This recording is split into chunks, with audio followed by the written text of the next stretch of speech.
যতক্ষণ পর্যন্ত সেন্স আছে ততক্ষণ পর্যন্ত নামাজ আছে। এজন্য ভাই নামাজ ত্যাগ করবেন না। আমরা নবীর ভালোবাসার কথা বলি অনেকে, শুনেন নবী সাল্লাল্লাহু আলাইহি সাল্লামের নামাজের ব্যাপারে কি সিরিয়াসনেস ছিল জানেন? ওনার জীবনের শেষের দিকে এসে যখন একা একা ওনার রুম থেকে মসজিদে এসে নামাজ পড়ার মতো ক্ষমতা ছিল না। আপনারা যারা মদিনায় গেছেন তারা দেখেছেন, ভিডিওতে অনেকে দেখেছেন, তার যে মিম্বর সেখান থেকে তার যে কবরটাই ছিল তার থাকার কক্ষ। এই দুইটার মধ্যে দূরত্ব কিন্তু সামান্য কয়েক হাত। এইটুকু জায়গা হেঁটে আসার মতো শরীরে ক্ষমতা নাই। তখন পর্যন্ত প্রিয় নবী সাল্লাল্লাহু আলাইহি সাল্লাম তার এক হাত আলী রাদিয়াল্লাহু তাআলা আনহুর কাঁধে, আরেক হাত আব্বাস রাদিয়াল্লাহু তাআলা আনহুর কাঁধে, দুই সাহাবীর কাঁধে দুইটা হাত দিয়ে পুরা শরীরের ভার তাদের উপর ছেড়ে দিয়ে দুইটা পাও মোবারক মাটিতে রেখে দাঁড়াবেন সেই শক্তি ছিল না মৃত্যুর আগ মুহূর্তে। পাগুলোকে মাটির সাথে টানতে টানতে রুম থেকে মিম্বার পর্যন্ত এসেছেন এবং নামাজ পড়াবেন ইমামতি করে সেই শক্তি নাই।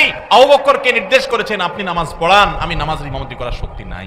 ভাইরা আমার, এরকম কঠিন সময় পর্যন্ত প্রিয় নবী সাল্লাল্লাহু আলাইহি ওয়াসাল্লাম নামাজ ত্যাগ করা তো দূরের কথা, জামাত পর্যন্ত ত্যাগ করেন নাই।